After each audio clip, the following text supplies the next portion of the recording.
I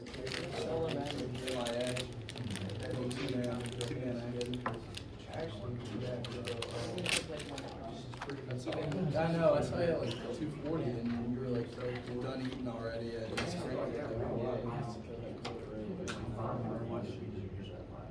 the last 2 days I spent me going being at the doctor and just laying in bed.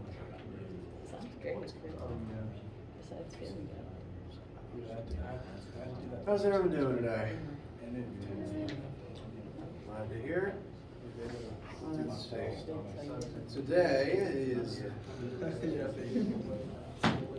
today we are going to close out the pressure information.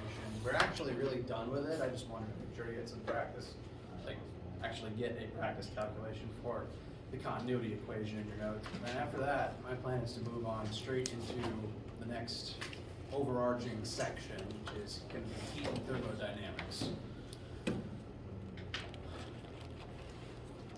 How do you guys feel? Does anyone have any questions before we get started? Yes. Continuity is F1 over A1 equals, is that continuity? No, that is Pascal's principle. Continuity equation. Two in tabs open. Or Is wait, this is it- one? Oh, yeah, I was about, Pascal's principle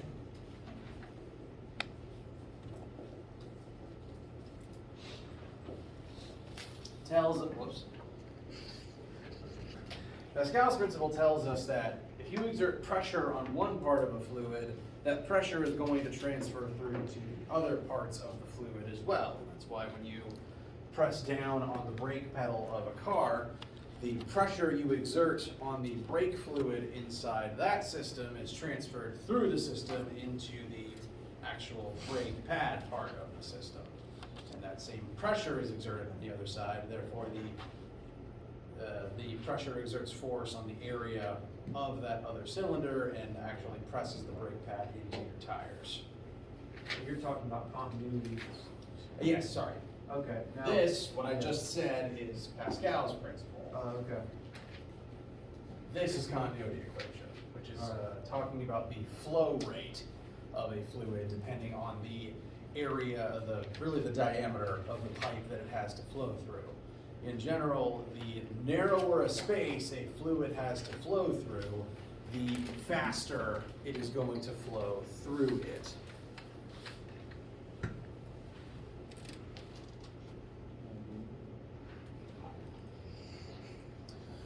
Times you might have seen this, the example that I've used in the calculation that we will, come on. This is why you don't have two tabs open. The example that I mentioned for where you might have seen this in the past is the case where someone, say, put their finger over the end of a garden hose nozzle, thus reducing the area that the water could flow out of.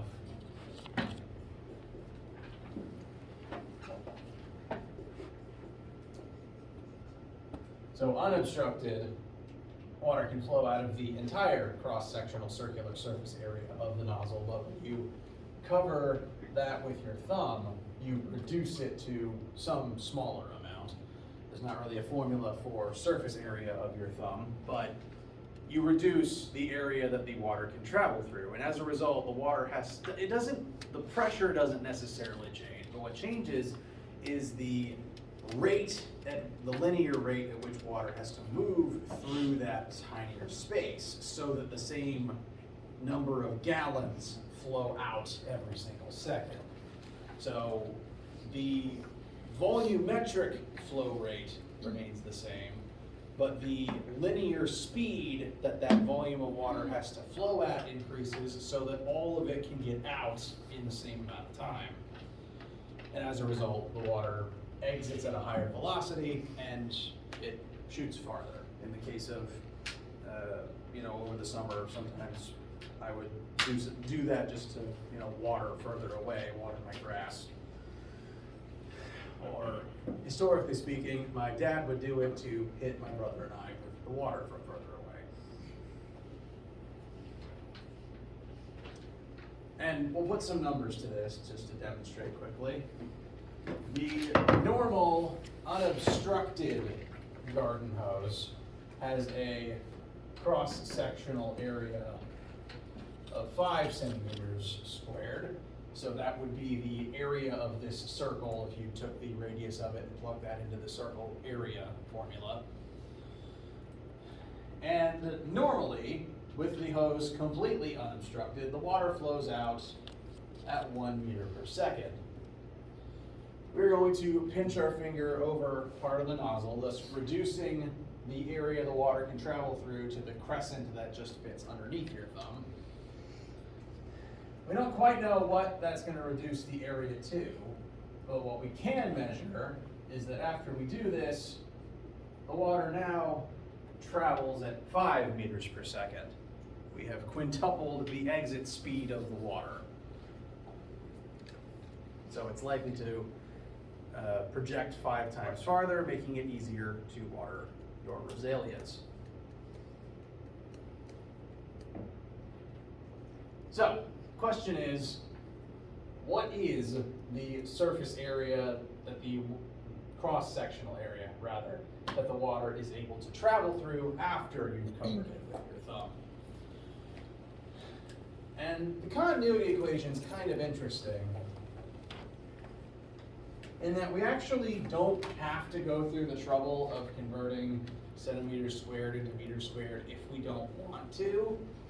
Specifically because this formula is just kind of repeating itself on 2 sides. We've got area times velocity equals area times velocity.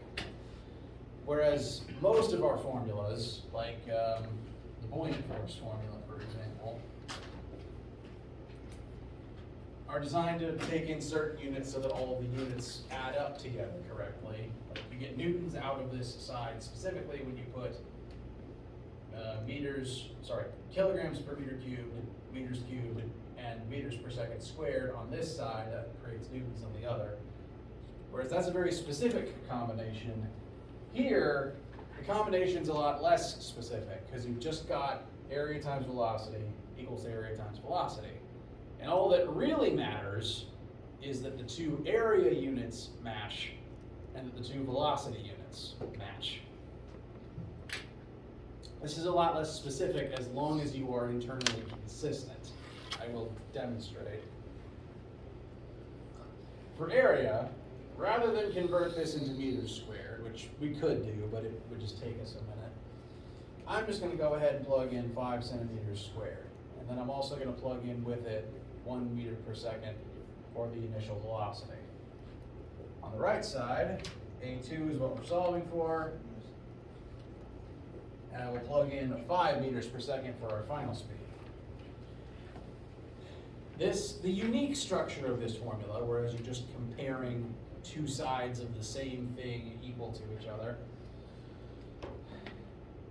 For velocity, we plugged in meters per second on both sides. I normally don't put the units in the formula, but I'm doing it this time to show how they cancel out.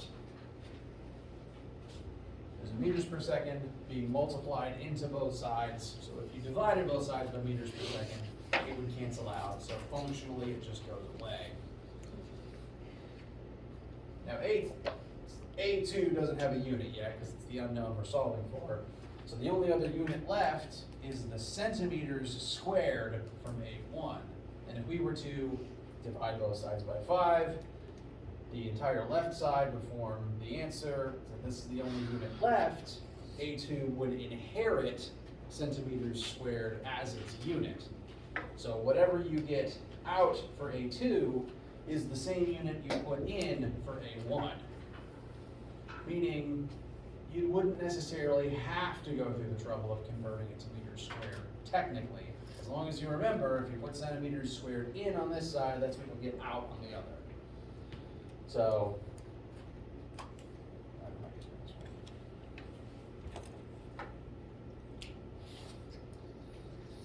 5 times 1 divided by 5 means that our A2 is going to be 1 centimeter squared.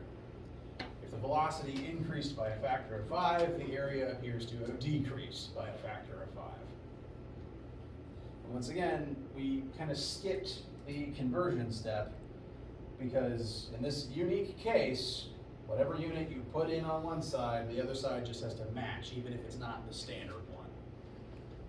Now, you are always safest using the standard unit, which is to say liters for distance, liters for volume, kilograms for mass. But there are a few times where you can avoid that step. You're always safest doing it, but this is one of those times. It's usually the formulas where it's the two sides are the same, it's just a question of before and after.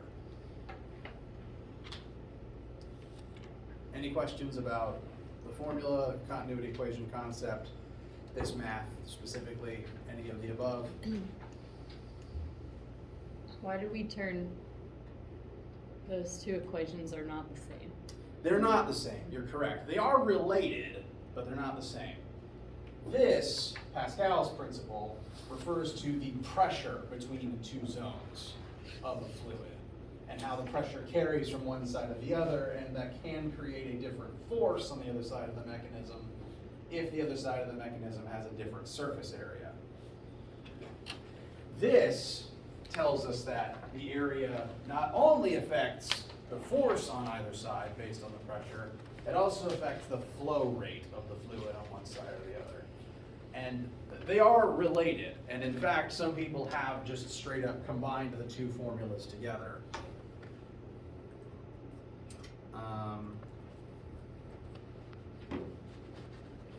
But to kind of compare it back to Pascal's principle, remember in this example how I said that, yes, this machine is great in that according to Pascal's principle, it multiplies the force input. So a human can push down on something and that actually generates enough force to lift a car. The downside being, though, that you have to press down a very great distance on the narrow cylinder to get the car to budge a short distance on this side. And that's because of the difference in the diameters of the two sides, meaning that a greater difference of height on this side only outputs a certain volume of fluid, and that same volume of fluid takes up less height on the side with a bigger diameter. Flow rate does tie into that because the water's very quickly going to exit this side since it's narrow and wants to flow out of the narrow pipe. But as it starts accumulating in the other side, it's going to do so more slowly. Again, referencing how this side's not going to rise as fast as this side descends. Did I address the question? Okay. Now, they are related, and in fact, there is a whole branch of physics dedicated to fluid dynamics, which is to say there are people who spend their entire lives studying these two formulas, other related formulas, and how they all combine together to create one big pressure system formula. So they are connected, and they connect in some interesting ways if one were to study this particular field in depth. In fact, as an example, I'm electing to skip, to not make this part of the course this year. But I said, fluid dynamics can get kind of complicated. This is not going to be a part of this year's curriculum, but just to kind of show you, fluid dynamics can get kind of complicated. Yes? So in this equation, V, which I think stands for volume, has a 1 on the lower part of it and a 2 on the upper part. 2 numbers on it, basically. Yes, it's again, this is not actually going to be on your test or your homework. I'm electing to switch things around a little bit compared to how my notes are usually laid out. So you don't have to write this down, you don't have to memorize it. This is just, look at how silly this gets. But this is actually velocity. And it's specifically velocity initial squared compared to velocity final squared. The difference in velocity, the difference in flow rate between two parts of a system. So if we ever encounter a formula with it looking like that, that just, the extra number means squared or cubed is. yes, if it's ever a superscript, which is to say small and above, that's always an exponent. If it's a subscript, that's like a naming modifier. Okay. But again, you won't have to actually use this for this class or any testing I do. This is just, I have notes with this in it, look at how silly it is.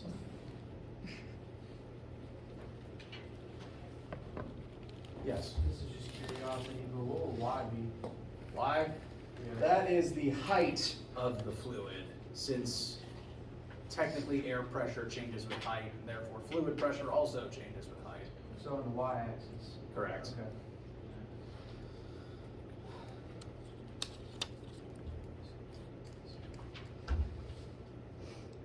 So keeping in mind that this class's pressure information that I will actually grade you on stops at this, and that you don't need that big long formula, stopping just here. Any questions before we switch gears and start talking about heat and thermo?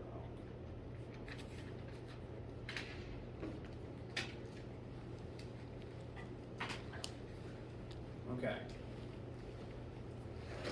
Well, I was just gonna say this real quick in the meeting, we're talking about it, but for the chapter quiz, 5 and 6, I already did it, and, it only gave me 1 attempt, because I wanted to go back and fix something, but, I don't know, it might have been a fault on my part, maybe not seeing the button, but I don't know. I wouldn't say that's the only option, because each assignment can have different settings, and it's possible that one of them is just doesn't have the right settings. So thank you for letting me know. I will look over that assignment and make sure everything is calibrated correctly over my lunch break today. So thank you for telling me.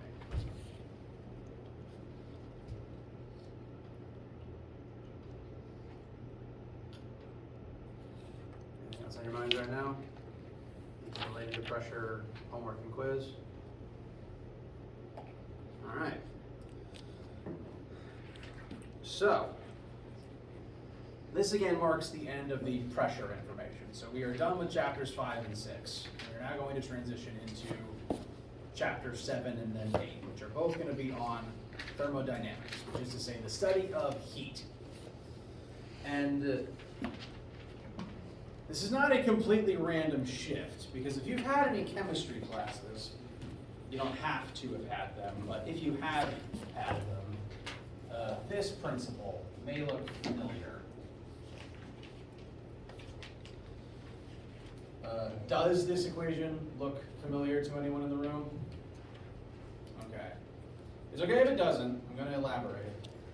Remember when I said that liquids have definite volume, and so we tend to like using liquids for hydraulic systems because if you compress them, they don't really change size, they just kind of flow, and that's how you want them to work in hydraulics. You want to press on the fluid and have it flow to the other chamber so it lifts your car up. Liquids do this because they don't have definite shape. They will flow to the other container and take the shape of the container, but they do have definite volume. Meaning if you try to compress water, at its best, it's going to behave like trying to compress a solid. It's not really going to get any smaller, except under extreme pressure. Gases, on the other hand, behave a little bit differently. I've mentioned already that the helium tanks that you might get at a party store, or really any tank that contains pressurized gas, and that also includes just aerosol cans, really. All those tanks and canisters have an extreme amount of gas, like an amount of gas that would normally take up this room or more in terms of volume, compressed and jammed down into a size small enough that it fits in the can. And that can or that tank is then under pressure to keep all that gas inside of it at that volume until you let it out slowly through the nozzle, either to fill balloons or what have you. This happens because gas's volume is not definite. You can compress a gas into a smaller size.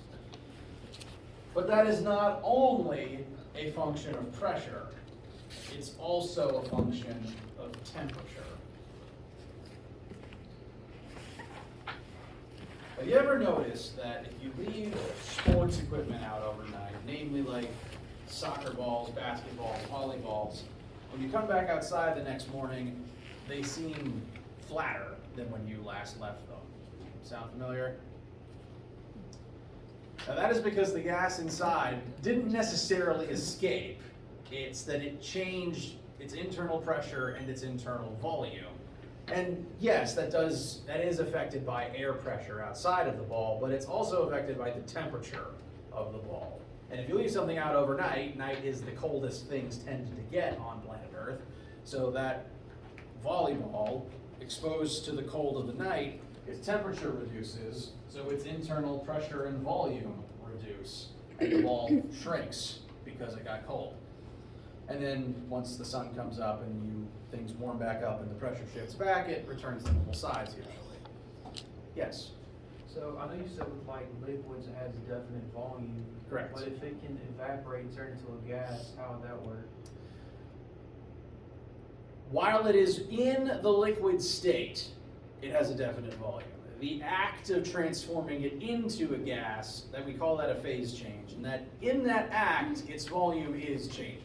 And that's actually one of the things we're going to be talking about these coming weeks. So I'm glad you brought that up. Yes, the act of phase change does change something's volume. So the liquid expands into a gas, it changes volume in order to do that. But once it does that, it's not a liquid anymore. Does that answer the question? Yeah, that clearly does. Okay. And so, to explore how thermal energy and heat and temperature connect into all these things, that's what we're now going to be studying. Specifically, heat, what it does to things, and the various processes that it is involved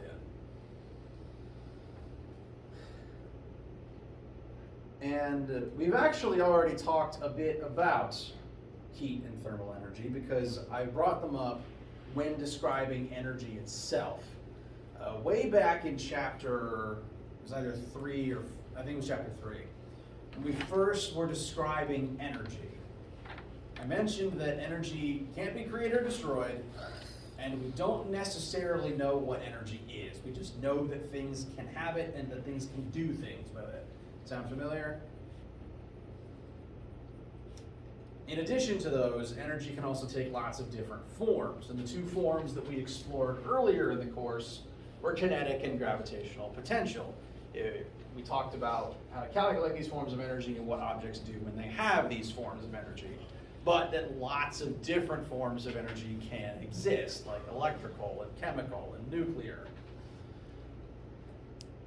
Temperature, heat, any phenomenon you've ever experienced related to those concepts has to do with a different, distinct form of energy, and it's going to be the main thing we're talking about all this heat and thermo stuff through the lens of. A new form of energy called thermal energy. It's not really new, because you've been dealing with it your whole life, I suppose. Thermal energy is, as the name suggests, a different form of energy, and it's at times a pesky form of energy because it's the type that friction turns energy into. Way back in chapter 3 again, I also mentioned that when friction does work on something, that work is to take energy away out of mechanical forms and turn it into useless heat. And so that's why when you do this, your palms warm up. So friction is the process, one of the processes, by which the mechanical forms of energy that we're familiar with, the forms that we use to do stuff, can be turned into thermal energy. And we consider thermal energy not to be a mechanical form of energy, just to say that you can't often use thermal energy to do stuff. It's just kind of there, and oftentimes it's only there to make things hotter, sometimes pointlessly. Like when you hit the brakes in your car and friction turns the kinetic energy of the car into thermal energy in the road, it's not really serving a purpose. It's just making the asphalt warm and melting the rubber of your tires. It's not accomplishing anything. And for that reason, we do not consider it to be a mechanical form of energy. It's just an ambient form of energy that exists loose in the universe. But there's loads of processes, including friction, that turn regular energy into the thermal form. It's everywhere, it's pesky, and so it's important to understand why it exists and what it does. And if you'll recall, first of all, any questions thus far? All right. Now, if you'll recall again to previous chapters, I mentioned that energy is mysterious, and all we really know about it is that matter can possess it, can transfer it, and can do things with it. So thermal energy is just one of the many forms of energy that matter can possess. And when it has that form of energy, it tries to do something with it.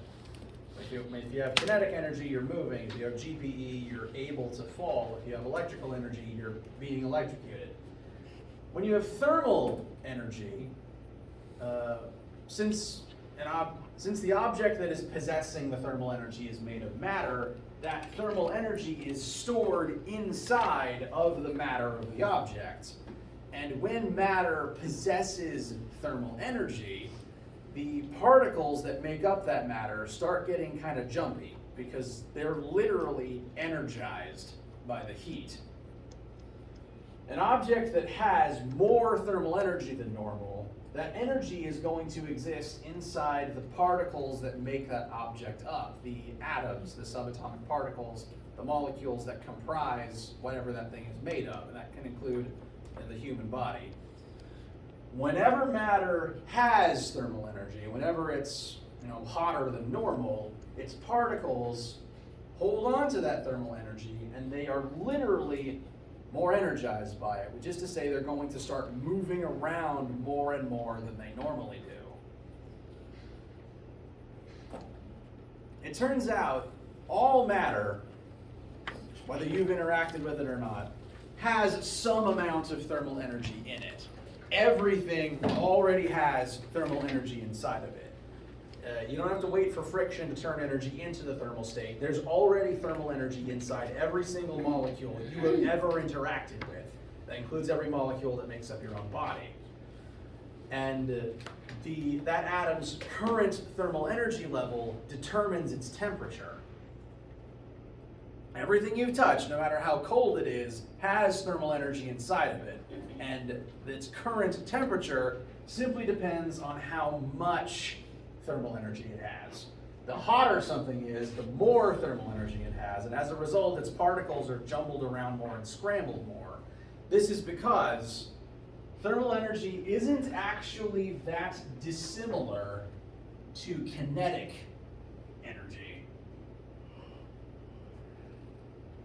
If you remember the formula for kinetic energy, K equals 1/2 m times v squared. When matter has kinetic energy, it's going to be moving. It's going to have a velocity. And the more kinetic energy something has, the higher its velocity is going to be. The same thing is actually true when molecules, atoms, and subatomic particles possess thermal energy. The more thermal energy something has, the hotter it is, and the higher speed its molecules, atoms, and particles are going to be moving at. Literally, the hotter you get, the more your own atoms are being scrambled because they're jumping around faster and bouncing off of each other harder. So literally, if you could zoom in fast and far enough to see the atoms of an object, they're always moving, always bouncing off of each other. They always have a velocity based on their temperature, based on their thermal energy level. And if you take thermal energy away from something, those particles slow down. Like how if you take kinetic energy away from something, from a larger object slows down. So the speed of an atom's particles depends on its current thermal energy level. And no matter how cold you've ever been, that coldest temperature you've ever felt, there's still thermal energy there. You have never had no thermal energy inside of your body. And that's because if something has 0 thermal energy, that is the coldest it will ever be, the point where all of its particles have stopped moving. That's absolute zero. Something that doesn't occur in nature.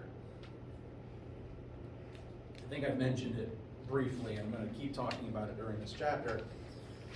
Every single thing has thermal energy. No matter how cold it's felt to you, it has energy inside of it, making its particles move around. How hot or how cold just depends on how much thermal energy it has. Cold means low thermal energy. Hot means high thermal energy. No thermal energy means absolute zero. And if you're anywhere near that, you're probably dead. Now, additionally, this also plays into density of materials and also into phase changes. Because the more energy something has, the more its particles are going to bounce around. And naturally, they end up spacing out as a result of that. As an example, if you've ever raked together a big pile of leaves, the leaves take up a certain amount of space when they're all sitting here together on top of each other at rest. They take up a certain reduced volume. But if you come along with a leaf blower and blast them all into the air, now they're energized, now they're moving around, and now this total space that they occupy is greater. They've been energized, they're now in motion. They're not just at rest in a pile anymore. When things have more energy, they naturally move more and take up more space. And as a result, hotter things, the hotter something's temperature rises, its particles tend to naturally space out from each other. This does explain phase change, because if you take ice and you heat it up to the point where its particles get far enough apart, it literally stops being solid and turns into liquid. Likewise, if you heat that liquid up, its particles get so far apart it stops being a liquid, it turns into steam. So something's energy level not only affects its temperature, it affects the current phase it occupies, solid, liquid, gas, and it can even just affect its normal size, because it's subtle, but if you heat something up, it does technically grow because its particles are moving around more and taking up more space. It's very difficult to notice in the world around you just casually, but if you've ever worn jewelry, namely rings, for any length of time, you may have noticed that they don't always feel like they're the same size. And that's because when they're colder, they literally shrink and then grow when they're warmer. Likewise, your finger is constantly changing size based on your temperature. So if you have worn rings or watches or really anything that is, pressed against you, if it doesn't always feel the same size, it's because it's not. It and you change size with temperature. So, thermal energy level affects a lot. It can affect the volume of an object, the size it takes up, but it also affects its temperature. And as long as something has a temperature, it still has some thermal energy in it. And the thermal energy is going to be what we're exploring in this section.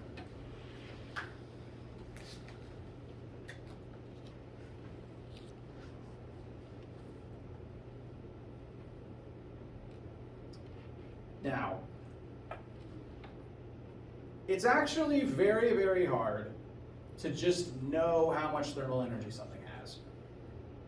The human body has no mechanism for me to simply examine an object and automatically know, yes, there's 3,000 joules of thermal energy inside this object right now. And similarly, we don't really have a measurement tool that can immediately tell us that either. Thermal energy is very important to understand that it exists, but it's really hard to measure, because it's literally just the random motion of particles. I can't look at that and know how fast its atoms are moving. I don't know how much energy it took to get its particles moving at that state. We have no good way of measuring that. So historically, the first way that humans ever tried to measure something's thermal energy level was through temperature. And as I'm hoping that all the temperature calculations needed for this class feel like review to you. However, we kind of need to be able to calculate and convert temperatures to be able to use temperature in any of our other formulas for this class. So in a way, we're kind of going back to basics real quick to make sure we have the tools necessary to do the rest of the course. Kind of like, the first 2 weeks of the class. Temperature is the first way that humans ever tried to classify thermal energy level. And it's still not a perfect system, but it's the best way that we have at an intro level to try to understand literally how hot or how cold something is. So the definition of temperature is it is a relative measurement of the average thermal energy level of the particles that make up that object. And in general, the hotter something is, the higher temperature it's at, the more thermal energy it has. And the lower temperature, the less thermal energy it has. This does actually mean that coldness doesn't exist. There is no aspect of coldness that you can add to something to make it colder. Cold and low temperatures are simply the absence of heat. Cold is not the presence of coldness, it is the absence of hotness. So there's not really such a thing as keeping the cold out. There's just keeping the hot in.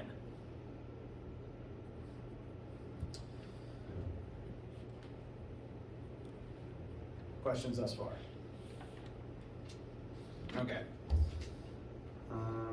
There are 3 temperature scales that have been commonly used on planet Earth. Those are Fahrenheit, Celsius, and Kelvin. Cast your vote now for which one you think we're going to use most in here. Calvin. Kelvin, correct. Calvin. Here in the United States, most people like to use Fahrenheit. However, it is, metrically speaking, a bit of a frustrating system. Although the reason I think we still use it is that it was the first one ever invented. Fahrenheit was the first temperature scale we ever had. And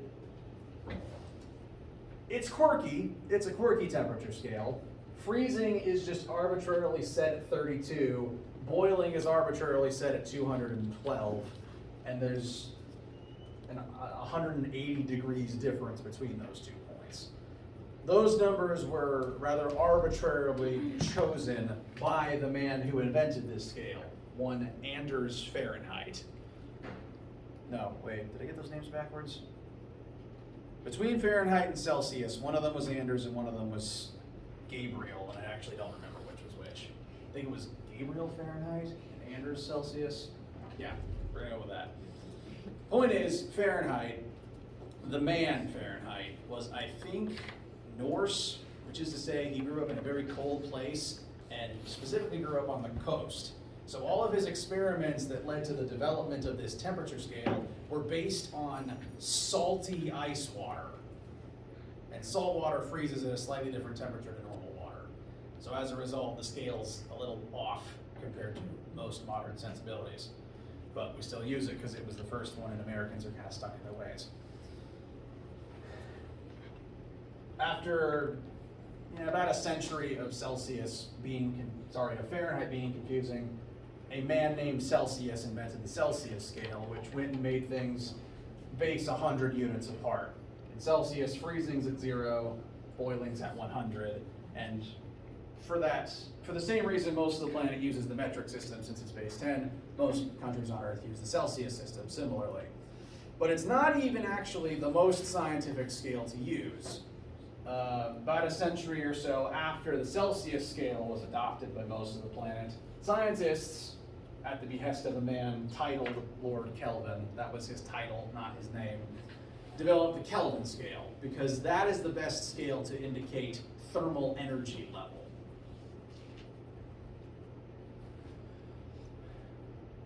In the Celsius system, water freezes at 0 Celsius, but does that mean that ice has 0 thermal energy in it? No, because you can get colder than 0 Celsius. 0 Celsius correlates to 32 Fahrenheit, and it gets colder than 32 Fahrenheit, even here in South Carolina. it gets way colder than these two metrics, meaning that whatever the thermal energy level is at those temperatures, you can have even less than that. However cold you feel at 0 Celsius or even 0 Fahrenheit, you can still be colder, meaning you can still lose thermal energy beyond that point. And you can't have negative thermal energy, which means that even at these freezing temperatures, you still have some thermal energy in order to be able to lose more and get colder. For that reason, Kelvin realized, or did a lot of math to realize, that these points where water freezes are not the coldest points in the universe, and in this adjusted Kelvin scale, the freezing point of water was reset to 273 Kelvin, because comparatively, ice is still really warm compared to the coldest things in the universe. You can get 273 kelvins colder than ice.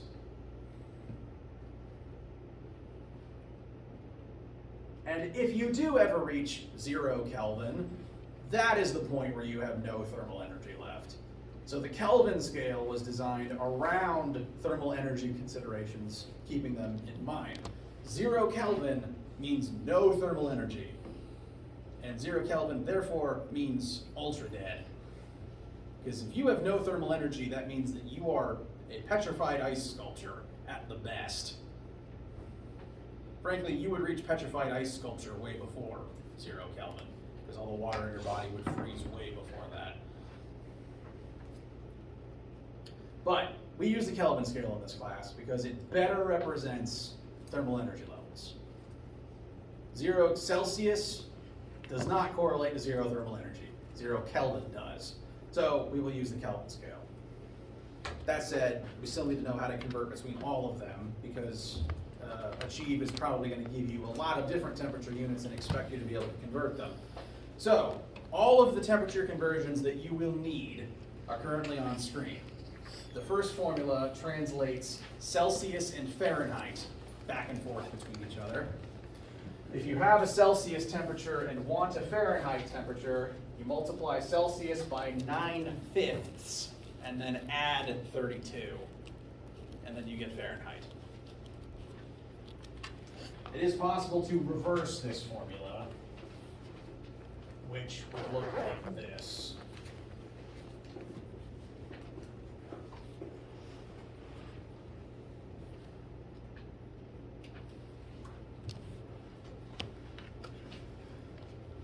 It's technically the same formula, just used algebra to change the focus. So if you have a Celsius temperature, you can use this to turn it into Fahrenheit, and vice versa.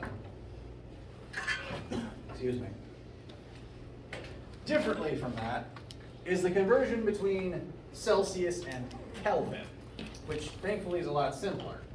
If you have a Celsius temperature, you just add 273, and then you have Kelvin. It's just addition. That's because Lord Kelvin based the Kelvin system on Celsius. People liked Celsius. It just needed an adjustment reset to change the focus to thermal energy level rather than arbitrarily basing it around when water happens to freeze. So Celsius to Kelvin is pretty straightforward. If it's Celsius, you add 273 to make it Kelvin, and the reverse of that would just be subtracting 273 from Kelvin to make it Celsius. Make sure you've got these written down. They are on the course formula sheet that's there. And we will pick up next time making sure that this makes sense, and then talking about how we will utilize temperature in our study of thermal energy. Any questions for right now? All right. Have a good day.